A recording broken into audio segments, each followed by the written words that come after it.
I'm David Robinson, the father of Geologist Daniel Robinson. We're out here to do a candlelight visual on behalf of my son, and also to bring light into other families who are going through similar situations. So thank you. I'm thanking everybody who's out here to support.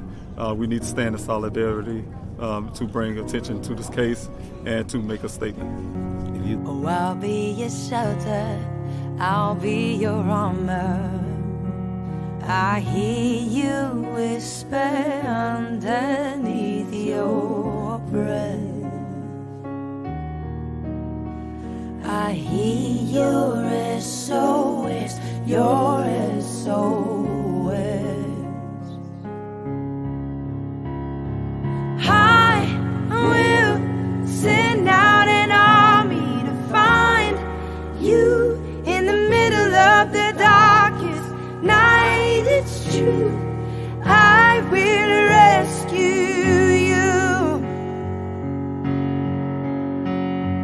I will never stop marching to reach you in the middle of the hardest fight. It's true, I will rescue you.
Daniel Robinson went missing 4 months ago. This is the last photo his family has of him.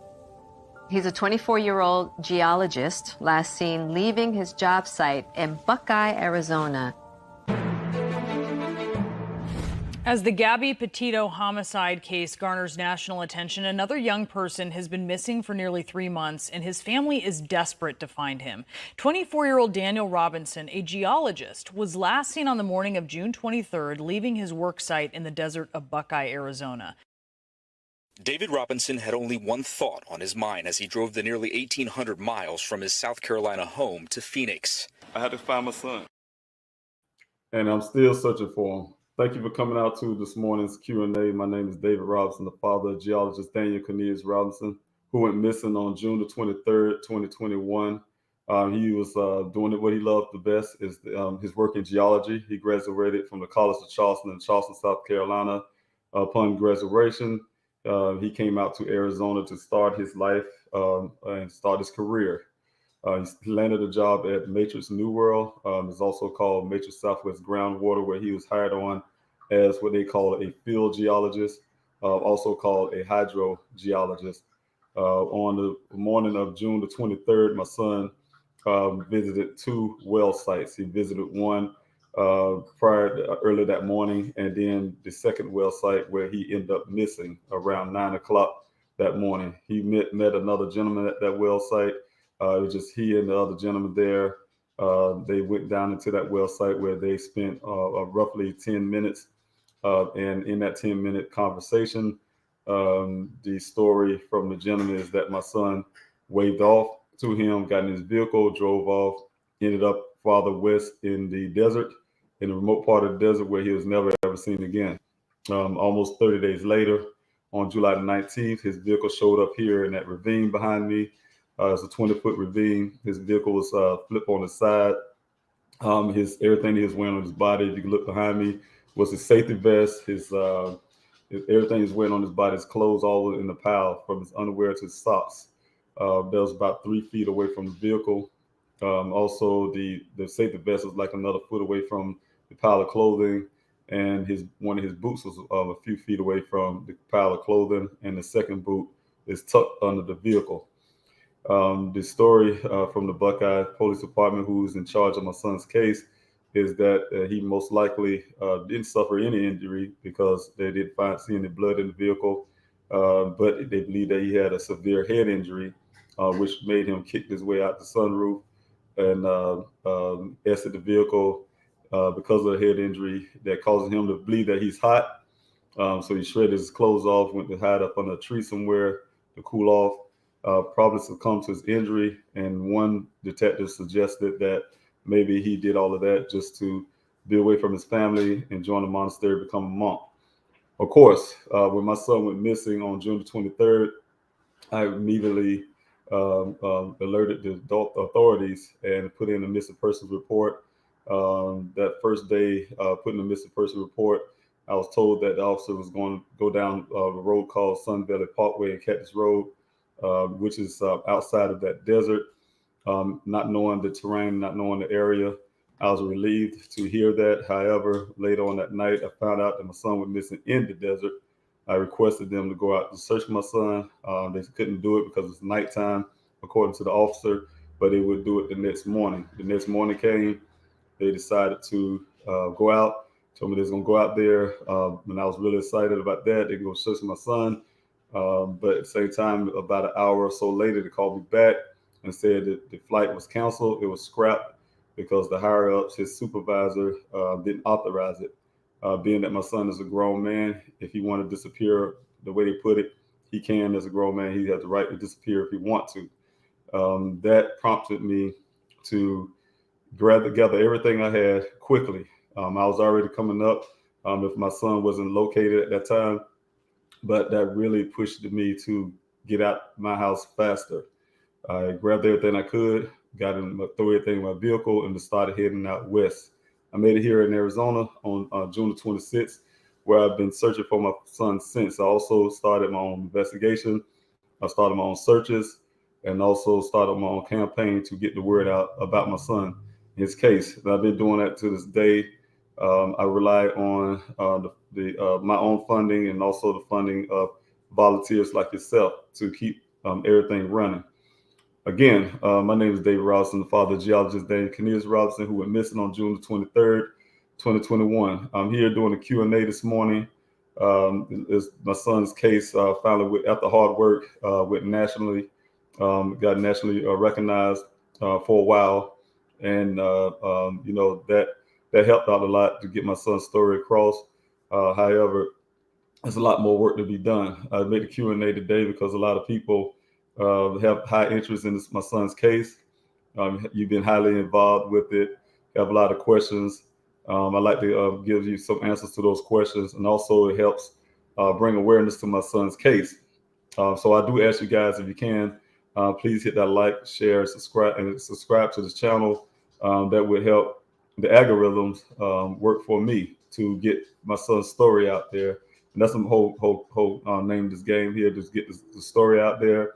So my son's name could be out there, and also the possibility if somebody has seen something or heard something, they can hear about it. Like I said many times, here in Arizona, for instance, I run into people all the time. We're passing out flyers on the weekends that never even heard about Daniel's story, and that is something that need to be taken care of. So like I said, with your help and helping me get the word out, Father, tell your friends, your family, everybody. You get these flyers, go to the website and grab these flyers. You send me a text message on my phone, my public cell phone, and you can request flyers that I can send out to you, or you can go to the website and there's a PDF file up there the way you can make the flyers yourself and help get that word out. So again, share this on social media. Do everything you can to share. So thank you so much for that. Also, you can go to pleasehelpfinddaniel.com, where you can find ways that you can donate to helping out with searches, signing that petition, just everything. You hear about the current events, the events that will be coming up and things like that. So please, by all means, go by pleasehelpfinddaniel.com, and that will help out a lot. Thank you all for coming in this morning. I can tell you I will have a special guest. Mr. Evan Short will be on at 7 o'clock this morning. We will be talking about some of the things we'll be doing tomorrow, Saturday in our searches, which is tomorrow. These days going by so fast, I have to keep up which day is which, but we'll be doing some things tomorrow out there in the desert. We'll have that discussion and how you all can help us and what the needs are in these searches and things like that. So can you tune in for that at 7 o'clock to have him on? Again, thank you all for being here. My name is David Robinson, the father of Geologist Daniel Robinson, and I'm thankful for you all coming out here to show your time with me. Thank you, Brooklyn, Court Cutter, Cutters TV. Thank you so much for being here this morning. I really appreciate you coming out every morning to show your love to my call. So I really appreciate that. Thank you, Lakeisha. I hope to see you tomorrow. Good morning to you. And thank you for coming out to the Q&A. Thank you, New, for all your hard work in the background, being a moderator, and also doing other things in the background, your passion towards my son's case and helping in every way you can, trying to help gather funds for the forensics work on the vehicle, the forensics work on the clothing, and things like that. So thank you for your hard work on trying to get that out for this effort. So thank you so much for everything you do. Also, So Fresh Smells, Sophia, thank you for being here, being a moderator, also, and all your hard work, being part of the A team. I really appreciate you being here this morning and all the hard work and everything you're doing in the background to bolster my son's, bolster the ability for me to find my son. So I really appreciate that, everything you're doing. She Rose Nations, thank you for being here this morning. Again, coming out to show your support. I really appreciate you. Shauna B, thank you for being part of the A team and being out here this morning, doing your hard work in the background. Also, like I said, helping me get my son's name out there and also to help me find my son. So all the hard work that's there, I really appreciate that. I believe I said this already, but thank you again, Brooklyn Michelle, for being out this morning. Good morning to you. I really appreciate you being here this morning. Kent Valley being here this morning. Thank you for coming out through YouTube. I really appreciate you being here. Thank you to contact me. Yes, you knew. Thank you so much for putting that up. You can call that 200 number. And that way, if you guys have comments, suggestions, things like that, even if you have a tip, but I cannot tell you, you cannot be anonymous with that. If you call the tip line, then yes, that's anonymous tip line. You can call the number that's below. The anonymous tip line is up here behind me also. If you this live operator 24 hours, 7 days a week, that would take your call. You can, like I say, remain anonymous. If you don't want to talk to anybody, you can also text the word tip to that number and the form will come up and you can still stay anonymous. So either way you do it, I really appreciate it if you have information that would lead to me finding my son. And that's what I really need. All comments and things like that should be addressed to the 200 on the local, the public cell phone number. So thank you so much. Thank you, Nikki O'Shea, for being here this morning. I really appreciate you coming out. And I want to say this real quick. If you have a question like Brooklyn Michelle, I will come back to your question. Matter of fact, let me go ahead and get that question because I may miss it going down timeline. Give a good morning to everybody. So I will start here on the Q&A. And like I said, we'll cut it off at 7 o'clock. I have my special guest, Mr. Evan Short. And after we finish with Mr. Short, we will continue the Q&A. So thank you so much for being out. One of the questions here has, have you seen security footage from Daniel's landlord or his surrounding neighborhood or talked to any of his neighbors? Yes, I've talked to a lot of his neighbors, as in cameras and things like that. That's only something that's limited to the office of that complex. So it didn't give me any kind of help towards who could have been around his apartments and things like that. So I really thank you for that question. And also coming out here to show your support. Thank you so much for being here this morning. Thank you, Hildy, for being here this morning again, showing your love. I really appreciate that, you coming out and spending time with me here. I need all the support I can. Thank you, Tanya Beth, for coming out this morning on the YouTube. Thank you for being here. Like I said, y'all are showing a lot of support. I really appreciate that. Thank you, MTGV. TV. Thank you for being out here this morning. Good morning to you. Spreading your love here on this YouTube channel. I really appreciate it for all your support. Again, my name is David Robinson, the father of geologist Daniel Robinson, who went missing on June the 23rd, 2021. I've been out here since June 26th searching for my son, and I'm thanking you all for all your love, support. I have Q&A here to answer some of your questions, and also give you a lot of information that need to be put out. So I really appreciate that. Also, I have a special guest that will be coming on at 7 o'clock with Mr. Evan Short. He will be out here this morning with me. So thank you so much for tuning in and being a part.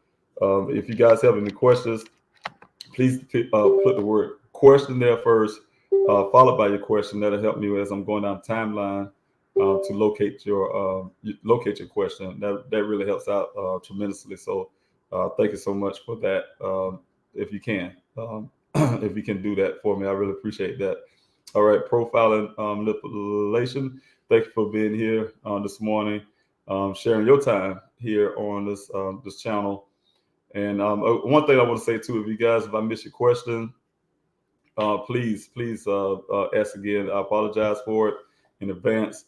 Like I said, it helped me if you put the word question there first, followed by your question or the capital letter Q. That'll help me as I'm going down the comment section to see your question. So thank you so much if you can do that. I think I said it before, but thank you, Nikki, for being here. Nikki O'Share, I really appreciate you being here this morning. Yes, it is a disgrace for things that are going on in this case, but we're working on it. We're working on it together. Like I said, the people, we're strong, we're together, we're united, and I'm really grateful for you guys for doing this. Thank you, Christina Lynn, for being here again off of Facebook, being here again. I really appreciate you for being out here this morning. Lisa, thank you for being here this morning, coming out for Facebook. I really appreciate your time. Sharing here with me and my family, my extended family here. Thank you, LaDonna Hess, for being here. I really appreciate it. Be coming out. So again, if you guys have questions, please put the word question there first, followed by your question. That will help. Good morning, Roxanne, for being here. Roxanne Bailey, I really appreciate it. Thank you for your prayers. Thank you for keeping that. Thank you for your well wishes and things like that. I really appreciate you for taking your time out to be here. So God bless you on that.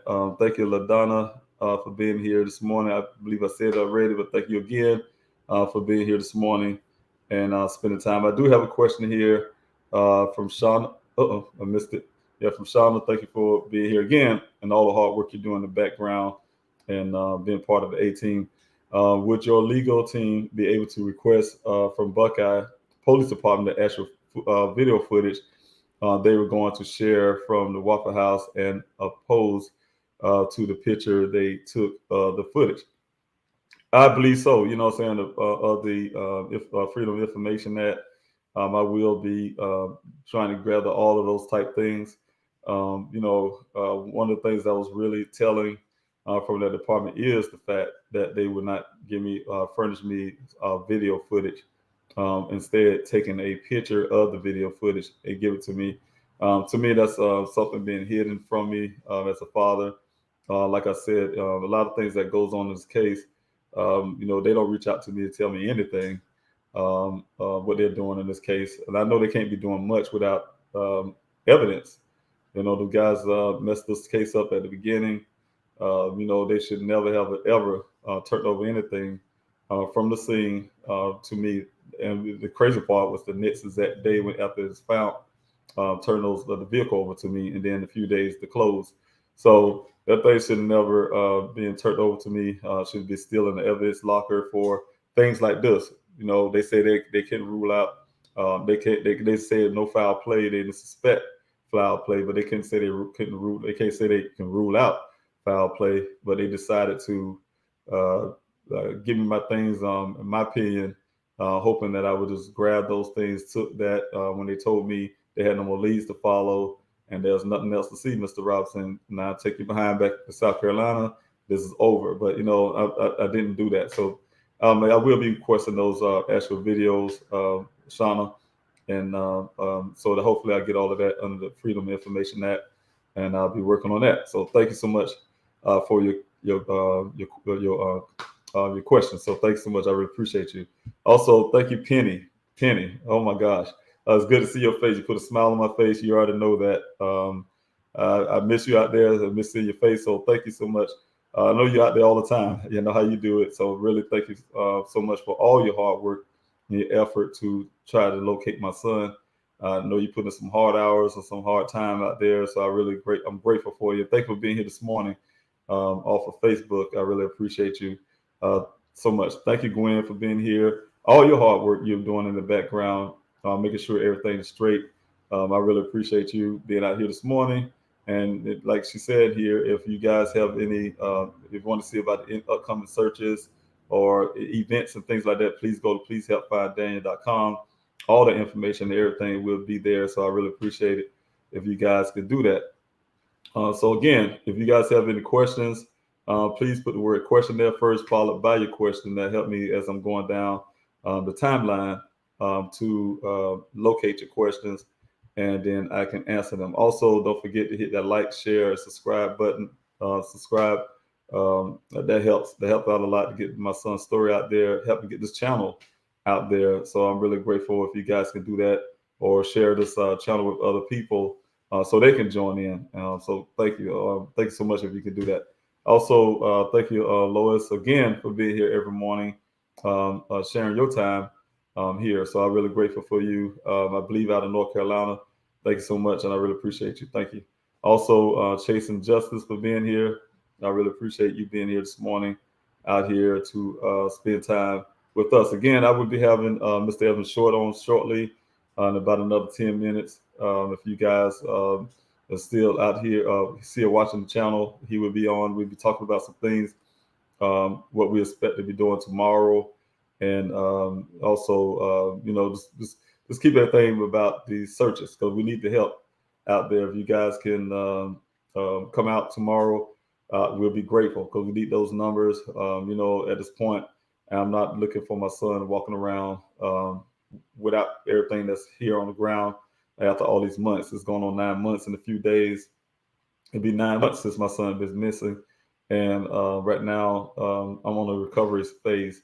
I don't think any one of us will ever leave our loved one if he's out there on the ground somewhere.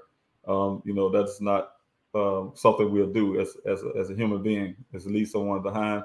And I'm not going to leave my son behind. So that's a big, wide area out there. There's a lot of land to cover. We covered a lot out there, but there's still places to search that we couldn't get to. And it'd be hurtful to miss my son. And he's out there because we've found some human remains out there in the past. And, had we not been out there looking for Daniel and located those remains, those people would still be out there on the ground. So I'm grateful for being able to bring some sense of closure to some of these families. Thank you, Francis Rice, for being here. I really appreciate you. Thank you for praying for Daniel, praying for my family. I really appreciate you showing your love and just support coming out here this morning to be a part of this Q&A. I think I did say also Chasing Justice. Again, thank you for being here this morning. If you guys have any questions, please put the word question there first, followed by your question. That would definitely help me locate your question. And like I said, as I'm coming down the timeline, I will have Mr. Evans Short on shortly to come and talk about tomorrow, the searches on tomorrow and things like that. Again, if you guys can hang on for that, I really appreciate it. Thank you, Cassandra, for being here this morning. Thank you for being here this morning and spending your time. Cassandra Lee, 1987. Thank you so much for being here. I really appreciate it. Again, my name is David Robinson, the father of Geologist Daniel Robinson, who went missing on June the 23rd, 2021. My son was out there at his work site where he's allegedly drove out south away from that well site, made it to the T-junction where he should have went left, going out east back to Sun Valley Parkway. Instead, the story is that my son decided to go right and go farther out into the desert area, the remote part of the desert where he was never ever seen again. Been here since June 26th, searching for my son and doing every and anything I can to do so. But I have been aided by people like you who's been champions to helping me try to find my son. So I'm really grateful for you all. I'm grateful for you guys being out here this morning, spending your time with me here on the Q&A. I decided to do this Q&A for those who don't know, is to help bring awareness to my son's case, and also to answer questions that you may have. Again, no question is a bad question. There's a lot of people here who have never even heard about my son's case, and sometimes these questions can be heard over and over again. But at the same time, there's no crazy questions, no dumb questions, because a lot of people have this question. If I can't answer your question, of course, I will let you know, and it'll be something probably that need to be investigated, things like that. I will let you know. But the ones that I can, I would definitely share that with you. So thank you so much. Again, I do have a question from Rachel Arnold, and thank you, Rachel, for coming out this morning. And also the way Rachel did that is put the word question there first, followed by a question. And I say that really helped. Thank you for coming in off of YouTube. The question is, I have always been confused about the drive Daniel took from work that morning. The turn he took out of the job site was the wrong direction, but do you feel that was an accident on his part? If the story is factual and true, it could be a mistake on his part. My son is very bright. I'm assuming that he have a great sense of direction. But that's something I wouldn't know. I wasn't in his head that day.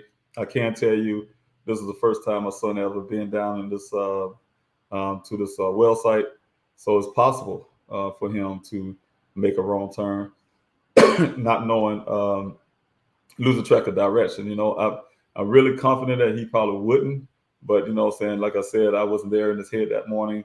But being that he's not native to Arizona, but he is familiar with the desert terrain out here in Arizona, because he liked to go hiking and things like that. But at the same time, he has never been to this location, and so it's possible. It's possible that that could be a reason why he made the wrong turn. So that's said to be seen. It's going by, like I said, a story that one person told us, and that's all we have to go by for now. So yes, that's possible. I really believe that's a possibility that he could have took the wrong turn. So thanks so much, Rachel, for coming in with your question. Again, if you have a question, please put the word question there first before you question, and then I can find you down the timeline. If I miss your question somehow, because I will be bringing on Mr. Evans Short soon, and if I miss your question, please ask again. If I miss your question, like I said, just put the letter Q there, like Fire Mama did just now. And thank you, Fire Mama 411, for being here this morning. That'll help me locate your question as I'm coming down the comment section. Again, Fire Mama 411 has a question. Has the cadaver dolls been used lately? Were there evidence collaborated with evidence collected from the beginning that can help the case? Well, on my part, yes. I have had cadaver dolls out recently, as a week or two ago out there. So yes, we have some answers on findings from cadaver dolls, and from my part, as in Buckeye, the police department, I'm not sure what they have and what they have done with their dogs, but I do know that we did have people a few times. Cadaver dolls have been out to my searches, and we do have some information on that we're putting together, that I have put together, that will give me some answers to some of the questions I may have. So not 100%, but it could be questions to help other cases. So we just don't know that yet, because I can't put that together right now along with Daniel. So but it's working with that, though, working with the information I do have with that. So thank you again for your question. Okay, and I really thank you guys for coming out. Again, if you have a question, put the word question there first, followed by your question, and that'll help me as I'm going down the comment section. I do have one more question before I bring on Mr. Short. That's from Brooklyn Michelle. And thank you for requesting those flyers and passing them out in your city. I really appreciate that. When my brother went missing, his hospital notified me that he was there, only because I was his healthcare proxy. Okay, well, I believe it's a question I did check all the hospitals here, check some of the mental health wards that I can find, all of them that I can find, and also the homeless population, homeless shelters and things like that. One thing I came on stumbling block was the fact that there's a law that won't tell us who a patient is and things like that. So I'm kind of relying on getting these flyers out. That's why we're really grateful you guys help pass out these flyers and sharing the story, because that's all workers. Workers just like me and you could go to a job facility and see someone matching Daniel's description, and if he's there, that would definitely help in that department. Help me kind of be in that hospital without actually being in that hospital, if you get what I'm saying. Putting the word out there, and I'm sure somebody will say something. I can take one more question. I have 1 minute left before I bring on Mr. Short. That's from Barry. Thank you so much for being here this morning and all your hard work. I really appreciate you for being out here this morning. Question: does Buckeye Police have a missing persons unit? That's one thing I don't know, and that's one of the things I was advocating for you guys. If you put the sign that petition, and one of the things on the petition is the fact that I feel that this thing is bigger than me and my family. There's a lot of people that go missing. I have a lot of families I talk to all the time that's suffering, just like me and my family, from their loved one been missing many years. A lot of them.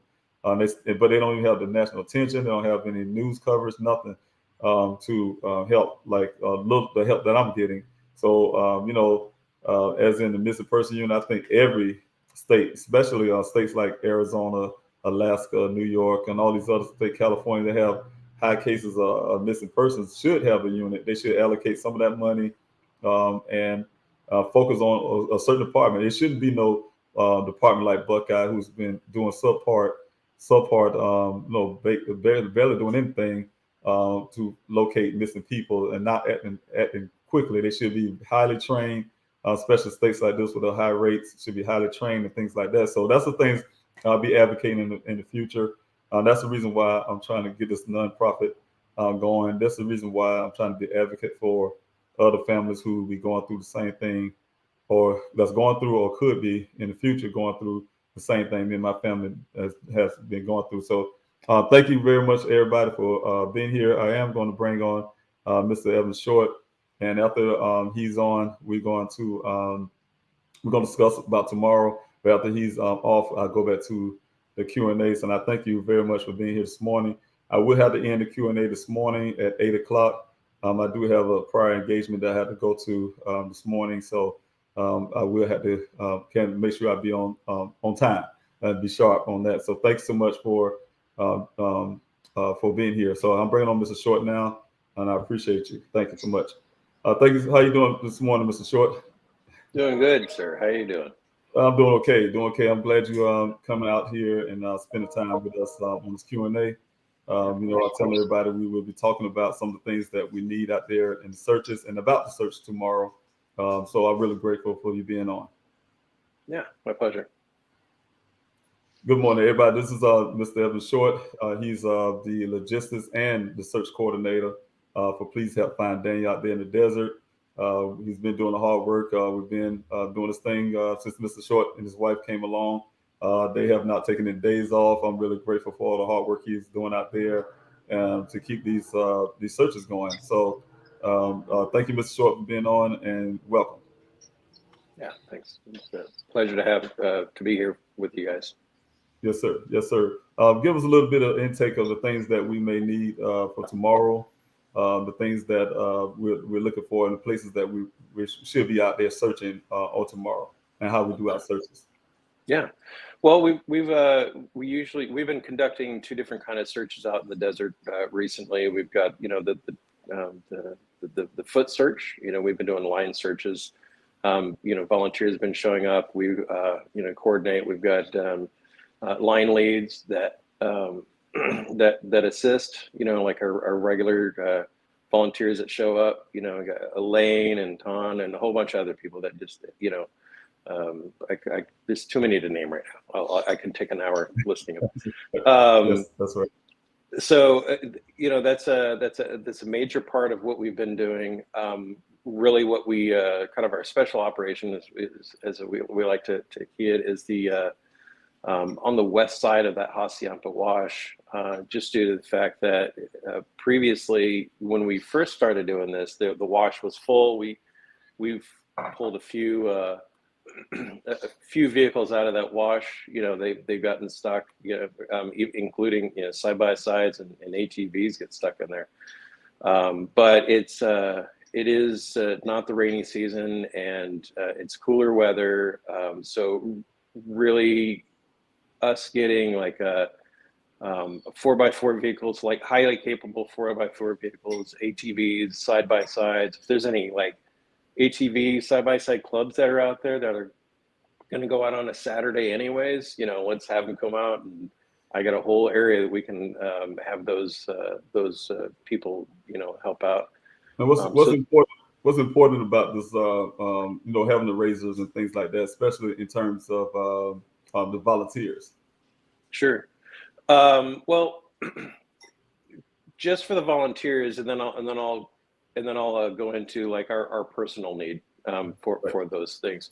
So the area that we really need to search, and this is the area that it's been challenging for us to get to, and from a search pattern, from a logical search pattern, there's a lot of reasons for any human behavior, like man tracking is what the term is, like why Daniel would have gone that way from where the vehicle was recovered. It was just because the land contour and stuff like that, it would make sense for him to go west, towards where there was water and stuff. It's really heavy territory. I mean, we've had people show up in their nice, 4x4 vehicles, and then they go over that little hill and they're like, yeah, I think we'll ride with you. Don't want to scratch my vehicle up. So having those vehicles are very important to get back to those extremely important needed areas to search that they have not been saturated like the other areas we have. So that's our priority search area. Also, now real quick though, is there some safety features also with that? Just having those type of vehicles for just the search itself, safety as in for the volunteers if something was to go wrong. Yeah, and then that's my second point is just because it is, I have a pretty, you've seen my truck. I have a Toyota Tacoma. It's an off-road, and it can get just about anywhere, but it can't get back to those areas that we're really searching at, especially where we're at now. It's quite hilly, and we've had multiple times where there's been, even myself last week, I hurt my ankle and I had to walk back. It was about a good 1.5 kilometers from where we were at to where I had my truck driven as far as I could make it. But we had, several instances where we had we had a heat exhaustion because it is a desert. That one gentleman we had, in fact, it's fortunate that you had that side by side. That for our volunteers that show up to go help you and your family, to be able to provide that support, because without that, he would have been out there, and he was like a good 2 kilometers out. We wouldn't have been able to get to that person in time. Possible heat stroke could have happened. We had another lady that she was actually showing signs of stroke out in the desert. And fortunately, you and I were debating, this is one thing that we did debate about. I was like, I don't want you to spend the money on, because you have to rent those things every week. I was like, I don't want you to spend the money. I think we'll be fine. And then that week, that lady, she had some issues. We had to go out. We called 911. Buckeye Fire Department was on Sun Valley Parkway waiting for us. So we got her back over and had her attended to. Fortunately, it wasn't a stroke. It was another medical condition. But all the same, without that tool, it could have been a different story on that. Those are just two of the cases that we've had. We've been doing this for going on 28 weeks now, 28 public searches. We've done a lot more than that. But yeah, for our public searches, it's the 28th search this weekend. Okay, and also that's the reason why we keep these safety briefings every morning. Tell about the importance of that and some of the things we talk about in the safety briefing? Yeah, even, we've got a lot of regulars that show up, and we still conduct that safety briefing, talk about this is a desert. Like right now, I mean, when we started, it was like, it was 6 a.m. and 95 degrees. Right. Yes. So, staying hydrated. We provide, we have water and snacks. The snacks are good because, like, if you're drinking water, you have to keep those nutrients. You have to keep those electrolytes. I've literally been on a foot, it wasn't a foot search. It was we were on a road march. This is in the Army. I had a platoon, fellow platoon person, soldier with me that he was drinking plenty of water. He was drinking a lot of water, but he didn't have the snacks. He wasn't keeping electrolytes, and he actually fell out and ended up in the hospital because he had all those electrolytes. So we keep. We talk about that. We talk about the dangers that are out there. Not only just the wildlife. I've stumbled across like the cougar, the mountain lion. We've seen coyotes, rattlesnakes. All sorts of different things that are out there, and even the dirt itself. Right. Which is what I believe last week helped me twinge my ankle a little bit. You'd be stepping in the dirt, and you have a lot of creatures that burrow, holes in the dirt, and it's sand out there, so it'll look like a solid ground. You put your foot down there and it goes right into the dirt. Yes. In fact, I think I was on Gizzo's live stream talking about that, and 2 seconds later I fell down. That's right. And so I'm happy to demo. That's right. Yeah.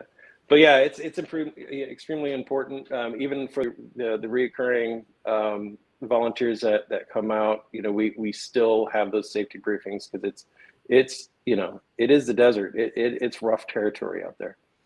That's right. And we've been doing this for those weeks there. I think we're at 27, 28 week this week here. And we did notice that the numbers kind of fluctuate.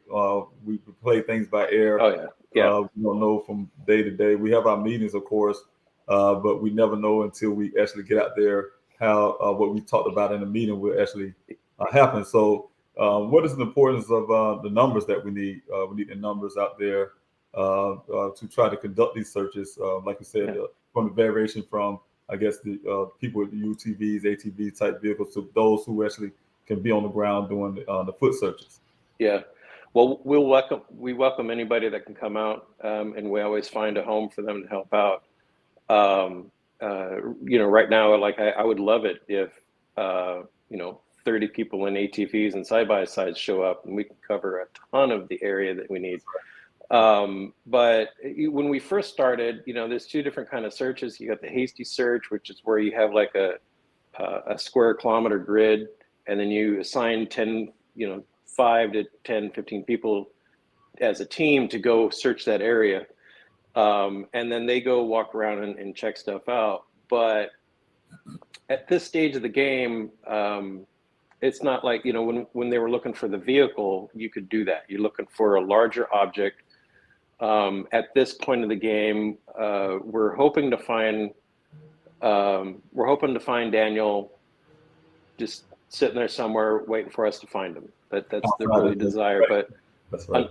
Unfortunately, and I'm sorry to get a little gruesome, but it's like after time, degradation, we find animal bones out there all the time, and it's not a whole, skeleton. It's you got a leg bone, or so that's where the line search is very key, because you have those people, COVID social distancing apart is what we always say, the 5 to 10 feet. And then the more people we have out there to conduct those line searches, the wider area we can get. I think the widest that I saw I'm looking at my map, it was a quarter mile wide when we had that one search going up. And it was like we had such a good line, and we knocked out so much. Like we we knocked out a major portion of that grid all in one day. One day, that's right.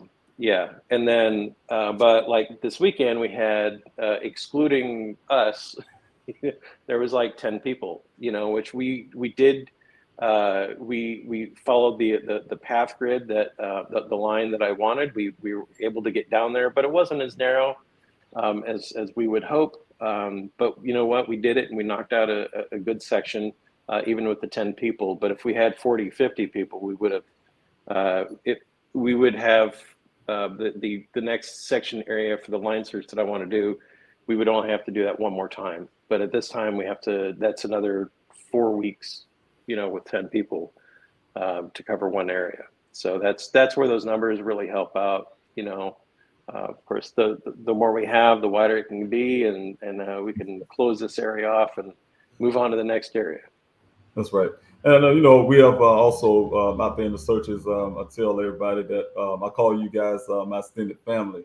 And, we're out there looking out for each other. And I think one of the biggest things that we have when we're out there is that cohesiveness that we have out there in the searches. And that's very important. Yeah, definitely building a community. Right. That's right. That's right. So, we have our little search mascot, Eggsy.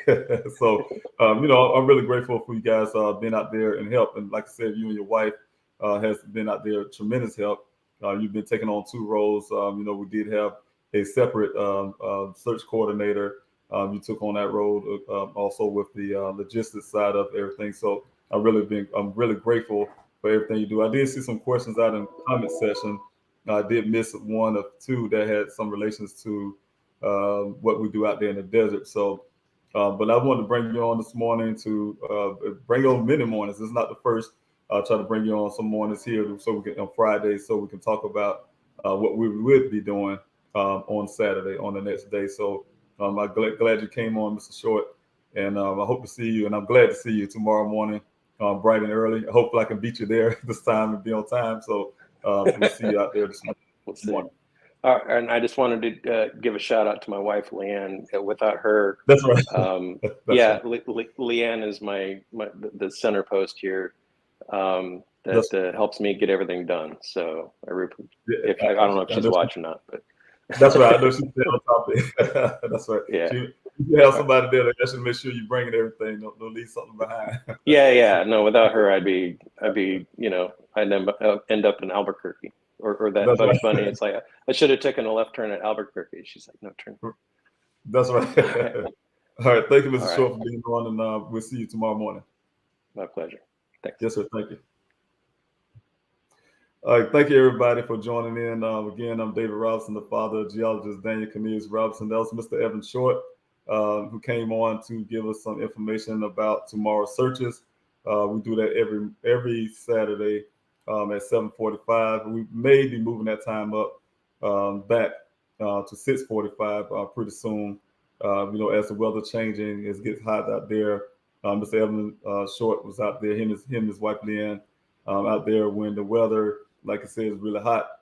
It's starting off in the morning, and what we tried to do is get everybody out there before it gets too hot. It doesn't get hot. It gets really hot out there. Was out there in time last summer. Was out there in 118, 120 degree weather, and I'll tell you, but people are so dedicated. We also dedicated. I'm in my mode trying to find my son. And sometimes we had the searches from, I think it was like 6:45 or 5, could have been 5:45, if I can remember correctly, starting off in the morning. And we sometimes don't leave till 4 o'clock the afternoon. So just out there searching and, and spending time out there in the sun, working hard. But, some of the things we talked about is the importance of the equipment that I had to start scaling down. Mr. Short was concerned about the money that we had to spend out there in the searches every week to do it the way we need to get out. Those vehicles are very important. I still would like to have them out there again to get in areas that we can't on foot. Also, in the future, try to logistically find ways to get the line searches in areas that we definitely need to line search and get on the west side, which we will talk about that again on the next Q&A with Mr. Short. about the west side of that Hassayampa River, the importance of searching that area by line search. Like he said just a while ago, the line search is very important. They're more detailed and they help us out a lot. I did see some questions while I was having Mr. Short on, and if I could find your questions, I will come back to those. I do have one. If I didn't get your question, please by all means ask again. I had to jump off at 8:00 exactly, so I can make another engagement that I had to be to, an interview that I had to take. So I'm really grateful for you guys for being out this morning. I do have one from Shauna V. Thank you, Shauna, again for all your hard work, being part of the A-team, being here, helping out. So thank you. Back to the man in the desert walking. When and how did he become known? Did he reach out himself to tip line or police or the Buckeye discovered him?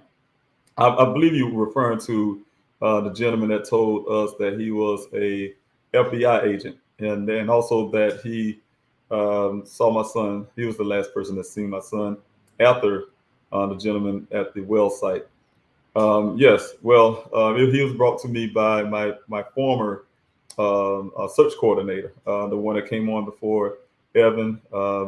He brought him to me, told me that he's a federal agent, law enforcement agent, and that he had something to tell me that he's seen my son. Of course, at the time out there in that desert, I really was some reason hesitant. So I had him sent to my investigator at the time. I let them work that out, the details of that between my search coordinator and my former investigator to vet him to see if his story is corroborated and that it's true.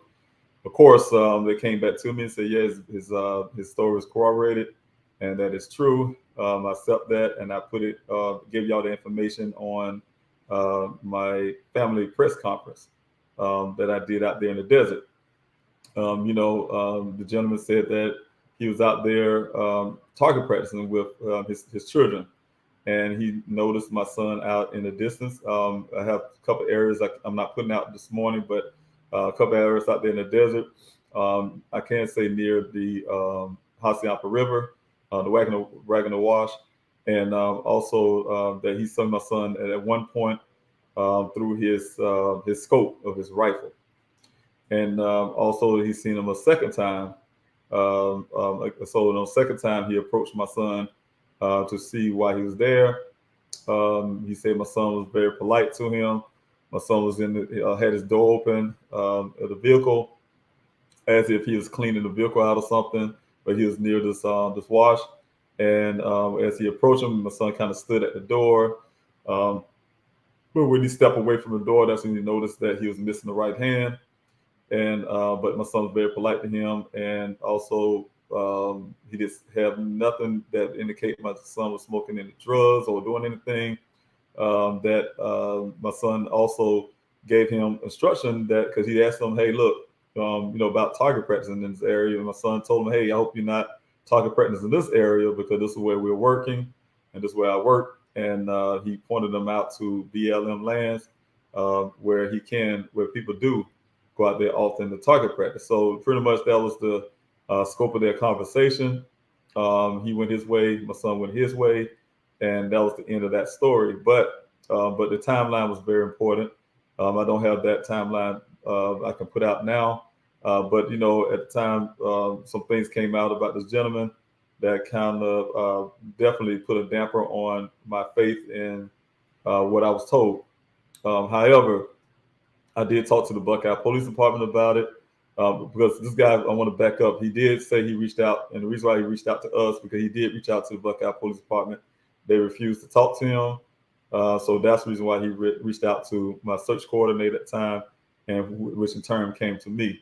But since that time, I did talk to because he did call me one day and say, "Hey, look, Buckeye say they now all of a sudden they want to interview him." So he went up to the Buckeye Police Department, had an interview with them, and when I last talked to the Buckeye Police Department, Lieutenant Angel, I believe his name was Angel, or it could have been Biffin, one out of the two, Detective Biffin, told me out there in the desert that his story was corroborated and that it was true, that he was out there that day, and they said they don't see no reason why his story is untrue.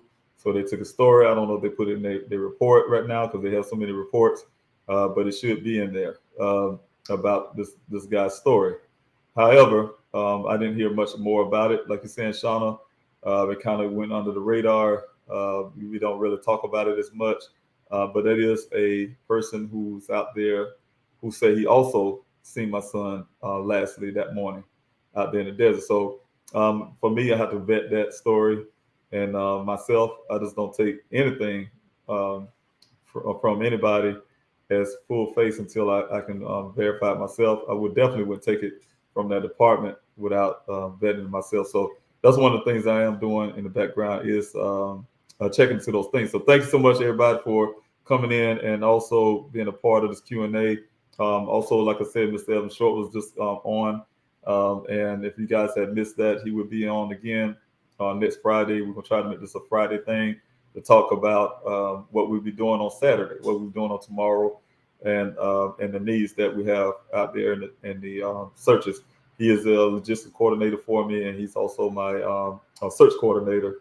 He's taking on 2 roles right now. I'm trying to work on get some other people to help out with the search while we're doing it, and so that kind of give him and his wife some relief. They haven't been taking any weekends off, and we'll try to make it where they're able to do that if they need to. So thank you guys for being here this morning. All right. Okay. My name is Dave Robinson, the father of geologist Daniel Robinson, who went missing on June 23rd. I'm doing a Q&A. I'm going down the timeline. If you guys, comment section, if you guys have a question, please put the word question there like 12-step woman did just now. Put the word question there first or a capital letter Q before your question. That'll help me as I'm coming down the comment section to see your question, and I can put it up on display. So thank you again, 12-step woman, for being here this morning. Your question is, Daniel would know the desert elements. So is it not logical to take off his clothes? Clothes need to protect from an humid, hot daytime and chilling cold during the desert night. Correct, sir? Yes. I think if he did have interchange of clothes, the only problem with that for me is why he would take his underwear and socks off just to put on a different type of clothing. And some of those things are really questionable when it comes to, him having any kind of change of clothes. Now, I can tell you that also my son is smart enough to take some water with him. And I can tell you 2 cases of water there that was untouched, indicated he didn't have any water.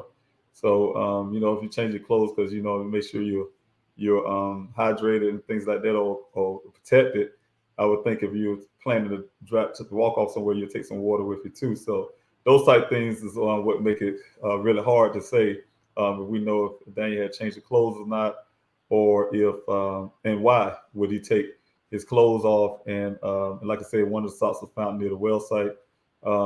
Why would he do that to change clothes? I change clothes if I'm out there in the middle somewhere and I need to change to a cooler because it's hot.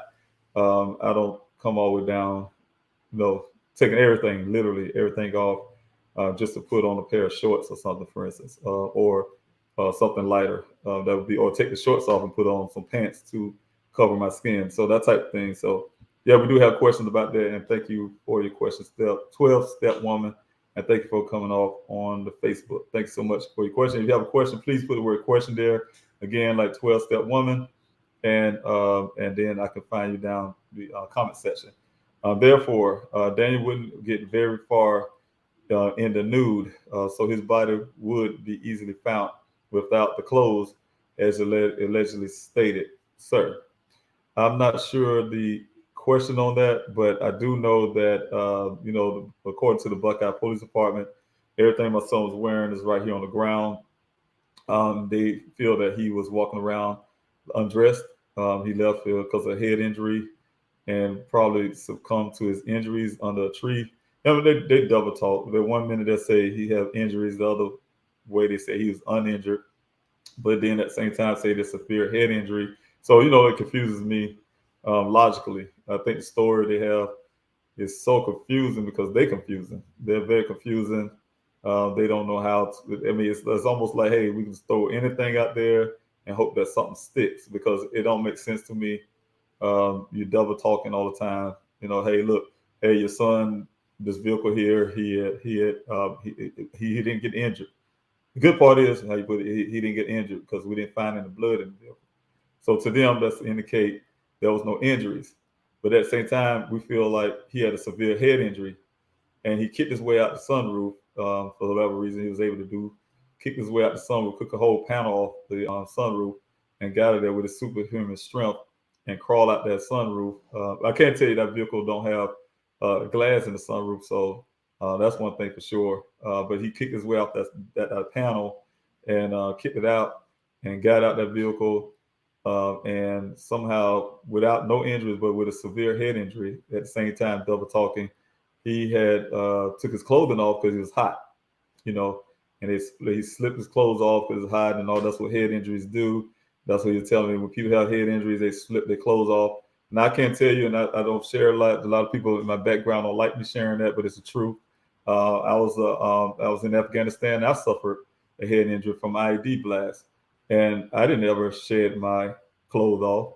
So when I hear that from this department, I'm like, okay, well, I don't know much about head injuries, but I know I have one, a brain injury, and I never shredded my clothes off. So when I hear that really was at the time made me uneasy.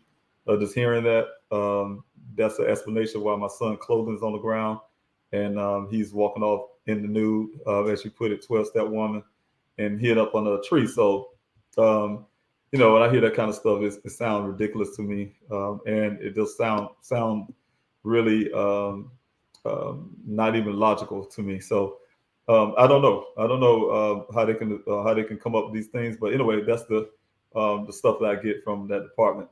Again, my name is David Robinson, the father of geologist Daniel Robinson, who went missing on June the 23rd, 2021. If you guys can put it, I have a Q&A for you guys to answer your questions. If you put the word question there before your question, I can find you on the timeline. I really appreciate it. If you can all do that if you have a question. So again, we'll be having search tomorrow at 7:45 in the morning. If you guys can please come out. I had Mr. Evan Short on just a while ago. We talked about some of the things that we do out in the searches and the reason why we need some of these vehicles. And he's discussed about the importance of the line searches and the hasty search that we do out there. It's very important at this stage. My son been missing almost 9 months now in a few days.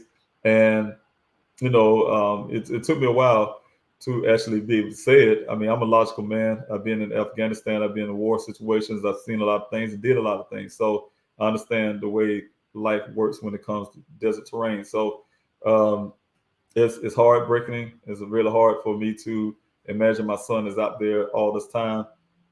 Even after a month's time when I was out there in 120 degree weather, to see if it's in a way possible for my son to be still walking around there with undressed, or even if he had clothes on, for that length of time without succumbing to the desert. We see cattle out there that couldn't make it, and some of these other animals. So, it's very tough out there, very rough, and I had to come to be able to form those words in my mouth, even though I know it in my head, to say, hey, look, at this point, it's no longer a rescue mission as I was doing before this vehicle showed up, and even after the vehicle showed up, but it's now a recovery mission. We recovered several remains out there. We had discussions on the number of those remains that's said to be seen. Of course, like the way I explain it, the way I come up with those numbers is based on how many femurs, for instance, we show up, or how many arm bones, leg bones, whatever that we find, how many vertebrae we find that's human vertebrae. We only have one. So that type of deal, like they see two, then that's two people. So kind of count things that way. But we are also out there, and like I said, able to recover with the line searches, for instance, other people's remains and things like that, and animal remains. We see more of that than anything. We always run into animal remains. I mean, like literally every search. So we definitely will run out, because that is a desert. Animals eat animals, of course, and so there's a lot of that going on out there at night or whatever. They do what they do. So you'll find things like that out there. So So that's the importance also for people who may have some of these skills. If you go to pleasehelpfinddaniel.com and you can put in your skills set on the other ways that you can help volunteer. I will say that kind of wrong the way it's written up there on the top, but you go up there, you can see other ways to help outside of just searching, and you can fill that form out and show your skill sets, because we do need people out there who have the ability to identify these bones. That help us out for the ones that we don't know, the bones we don't know, and we having a hard time to identify. We send those up, to the department, the Buckeye Police Department, and we send them up to, my investigator and myself. So, we have a reference, but for that department, it's their job to say if it's human or animal. Ultimately, at the end of the day, they're the ones that should say that. But it also helps that we do sometimes have people out there who can help identify what those remains are. I have a question here from T. Johnson. Thank you again for coming in this morning, T. Johnson, and being a part of this Q&A. Question is, has a medium been consulted? Sorry if this has been asked previously. I saw some videos on that may be helpful. I'm praying for you and your family. Thank you so much for your question. I get contacted a lot by those who are I don't know, say psychics or mediums. It happened since I've been here in Arizona. I can't tell you I have not reached out to any psychics or mediums. And I have my own religious beliefs about things and preferences, and also just my natural belief about certain things. So I kind of stay away from some parts of elements that I don't understand when it comes to things like that. But I am very grateful for the support that I get from that community. So, and I get a lot of that, whether it's through prayer, whether it's through all kind of other ways. So I'm really grateful for all the help I can. But I can say, yes, I have not reached out to any mediums or I guess you say psychics. I think people don't use that word anymore, but mediums. No, I have not. I have not reached out to anybody. So, but I am grateful, like I said, for their support. So I'm really grateful for that. Also, like 12-step one here, if you like, share, and subscribe to the channel, that definitely will help in terms of getting this word out and getting this channel out there in the public. Because the whole ballpark is to bring some attention to my son's case. So I really appreciate you guys when you do that. Also, I have a question here from Barry. Thank you, Barry, for all your hard work, everything you do to help the cause for me finding my son. So I'm really grateful for everything. The question: how does Buckeye Police classify Daniel's case? Do they classify his case as a cold case? As far as I know, not yet as a cold case, but I can tell you, just right after this vehicle was found, they quickly said they had no more leads to follow. They put that on their Facebook page. I still have a copy of that. They decided to give me everything from my sons, from everything that happened that day. They found the vehicle on the 19th. The rancher did. They out there said they did some type of search, and the very next day they threatened me to get that vehicle out their compound. They're gonna have it towed. So they turned it over to me, chain of custody. They gave it to me as a father. I begged them to hold it for a few days. We ended up having a meeting in between that time. I demanded a forensics to be done on that vehicle.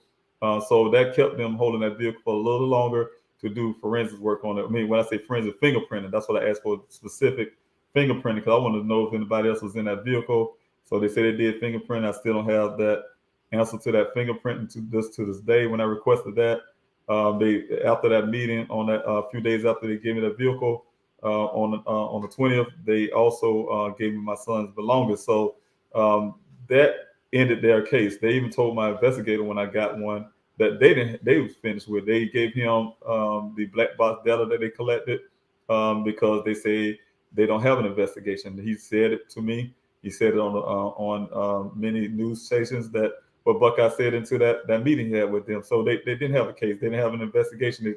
They have anything. So I don't know what they're calling it right now, what they're classifying, but I do know they didn't have an investigation.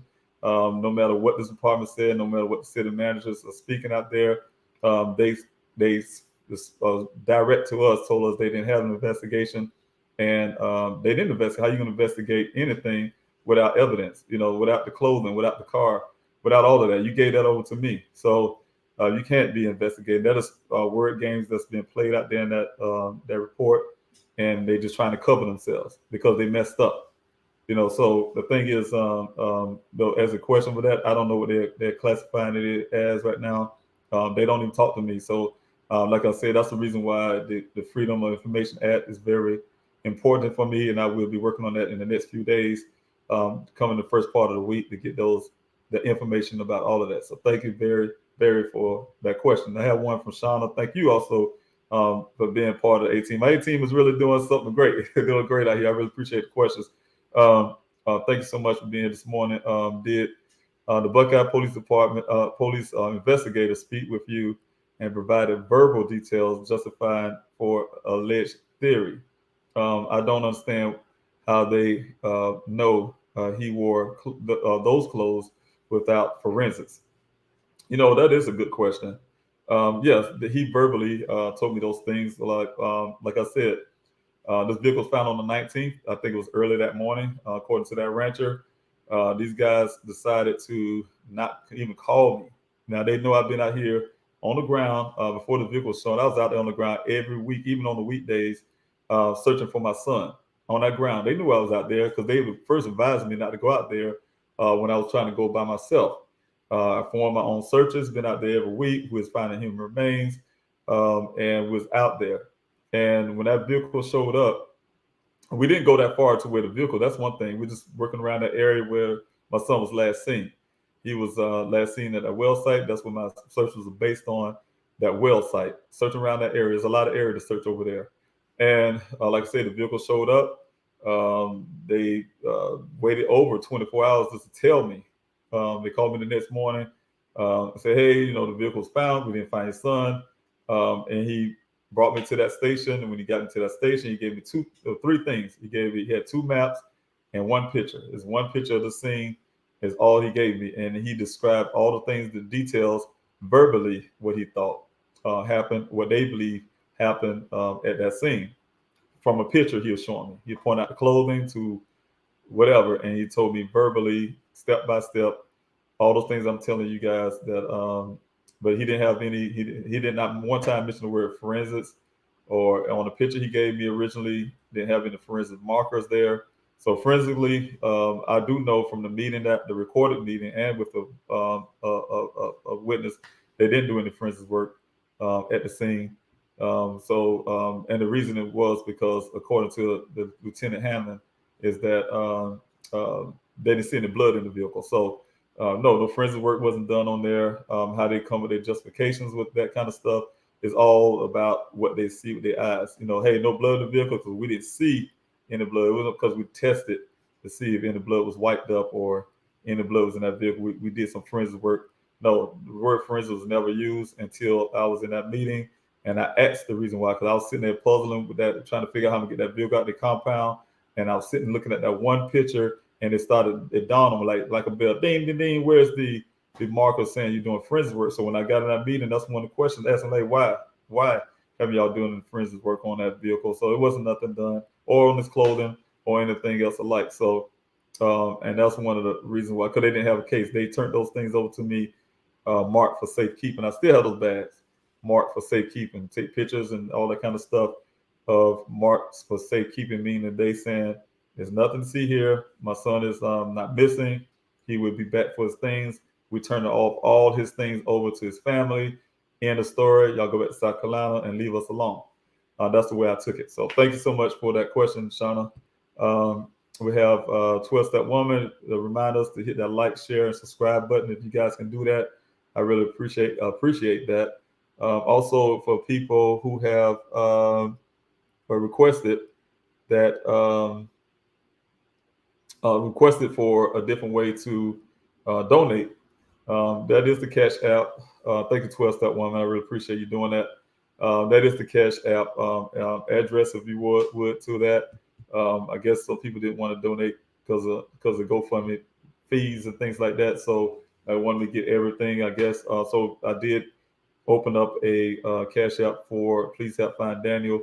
And if you guys want to donate that way, you can. But I encourage you to donate by going to pleasehelpfinddaniel.com and donate to the GoFundMe. So thank you so much if you can do that and share. I really appreciate it because we do need the help we can to get those things back out, get those vehicles out, and also get this forensic done that we just talked about, that I just talked about, that wasn't done by the department and need to be done. My son is missing over almost 9 months, and they don't see the need, but I do. I see the need. He didn't come back like they wanted him to do, I guess, or believe. He didn't come back after here it is almost going on 9 months. Come back to grab his things that they just gave over to me like that. So thank you so much. Thank you, New, again, for putting that up. I really appreciate that information. Also, if you need to call me, you guys want to share anything with me, you can. You just want to say hello or whatever case may be, you can use that direct number. That's a cell phone number, and I really appreciate it. Public cell phone number. I do have questions here. That's from Kathy. Thank you so much, Kathy, for being here for YouTube. Thank you also for everything that you do. Was Daniel's clothes found in a pile or scattered? It was in a pile, just like you see back here behind me. It looks really close together, but that safety vest is about a foot away from that pile. The other little blue section you see back there is the pile of clothing. There's his jeans, his shirt, underwear, socks, in that one pile. About a few feet away was the boot. One his boot, you probably could see it, barely could see it on the side of the bush, but definitely won't see the other one. The other one is tucked under the vehicle, the front end of that vehicle. So yes, yes, the clothes was in a pile, not scattered. You would think that a person, if they had a brain injury, they're not taking the time to take clothes off and put it in a pile. That's one thing too. I'm a person that thinks logically, and when something don't have logic to it or don't make sense to me, I don't just go for it. A lot of times people hear what somebody say and just go for it, just take it at face value. I dissect whatever they said on information about what I see with my own eyes. So nobody's going to let me make a theory about something that I can see with my own eyes that contradict what they're saying, and just go with it. So so I kind of look at those things. If it don't make sense to me, I would say something, and that's what I do with this department. I'm sure they don't like that. Some people don't authority don't like to be questioned, but you got to always remember. And I keep saying it over and over again. They work for us. You're supposed to question them. You're their boss, and if somebody's at your corporation doing a half job, you'll probably fire them. You at least going to ask them, you're going to micromanage them and ask them why, and make them do the job correctly, or whatever the case be, or they can't do it correctly, and then hit the door. So that's the same thing I feel about the department. If they can't do the job, they need to move on. And at this point, we know they can't do the job. So I'm not even asking them to do the job. I'm asking them to move out my way and call in the FBI into my son's case, get some real investigation started, because if they don't have one, get an investigation started into what happened to my son and why he's been missing almost 9 months, and why I have to be on the ground as a father, collecting money and doing everything I can to find my son by myself, without the help of or aid of law enforcement, which is their job. I'm a citizen here of Arizona, and it's their job to serve and protect. And protect my son. He's a citizen of Arizona. He's a citizen of Tempe, and he's a serious citizen of Arizona. So why we should be out here doing that without them, without even the city manager, the mayors, or whoever in that Buckeye community, without them even saying hello to me. Like I say again, that's very offensive. They know I've been out here all these months and still haven't reached out to me. So again, if you guys have a question, put the word question there, or the letter Q, and as I'm coming down the comment section, I can see a question and answer those. But I'm coming down to a closer end. I'm making go ahead and end, as I don't see any more questions coming up.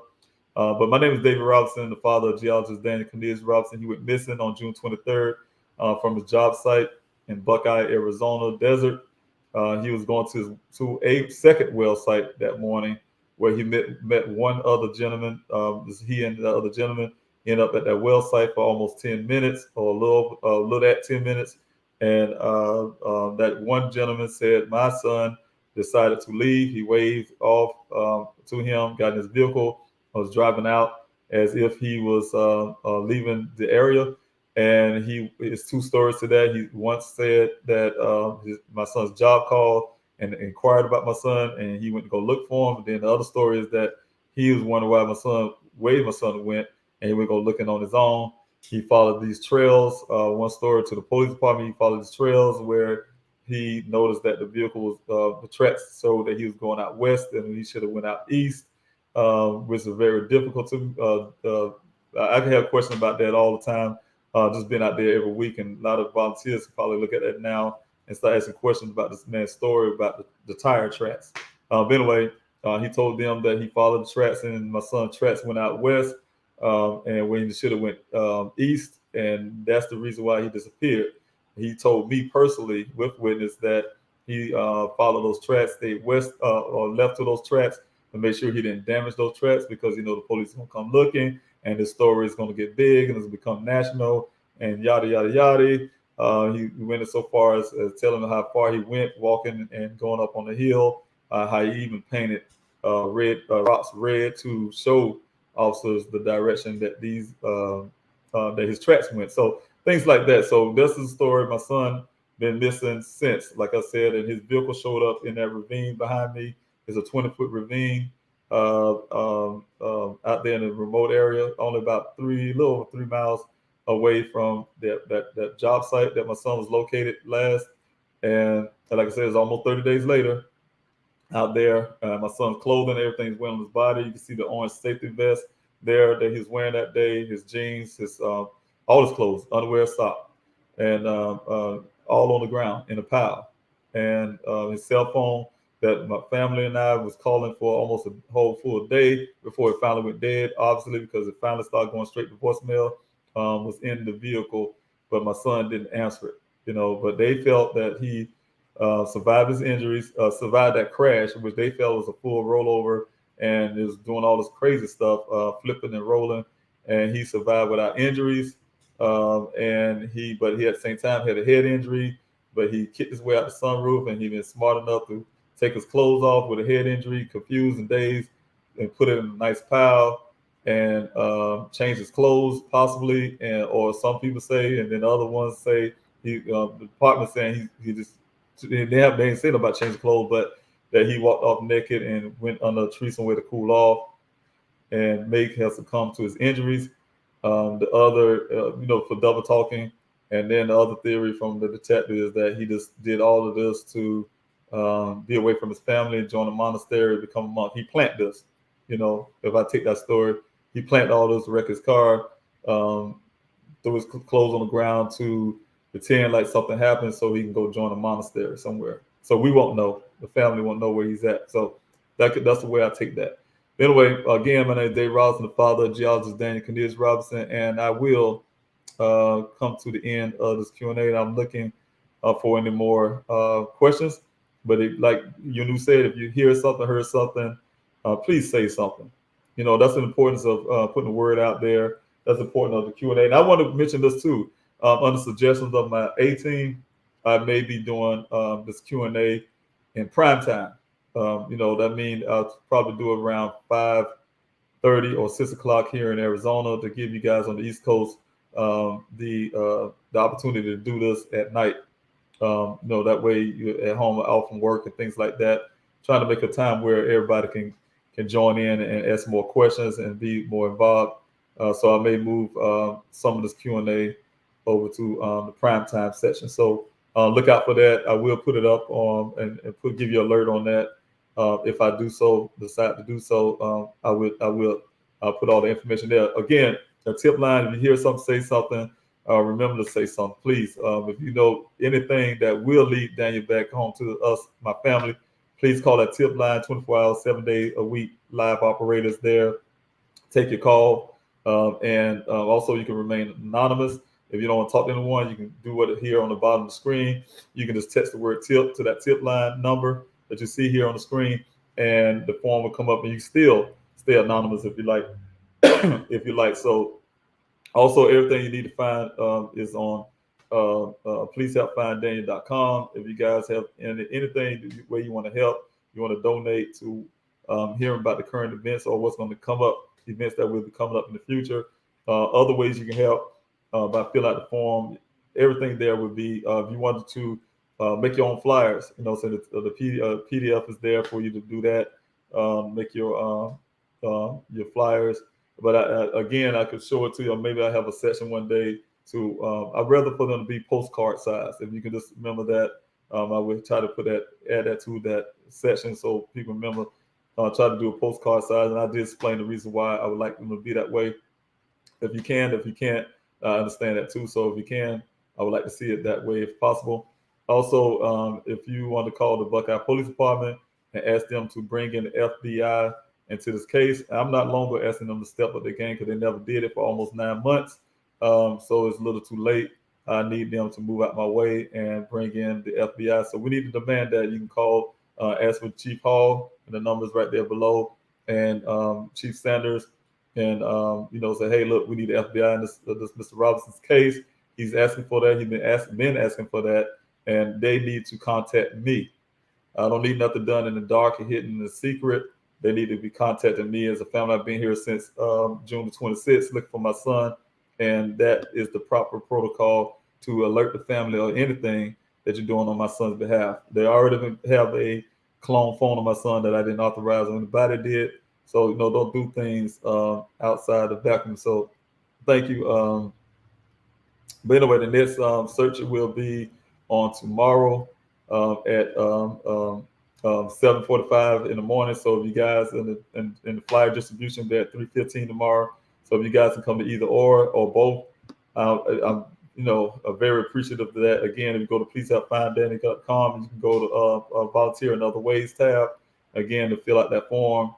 And also, like I said, you can print out those flyers and things like that because I had a PDF also if you want to print out at a print shop or whatever, how you want to do it. I ask you, if you can, try to get them down to a postcard size. That'd be very helpful. Also, thank you for coming out and support. I really appreciate it. You guys can hit that share, like, and subscribe button. That will help with the algorithms and help me get my son's story out there. Father, I really need that help, and I'm really grateful for your attention in this matter. Thank you. God bless you, and I hope to see you guys soon. I'm getting out of here.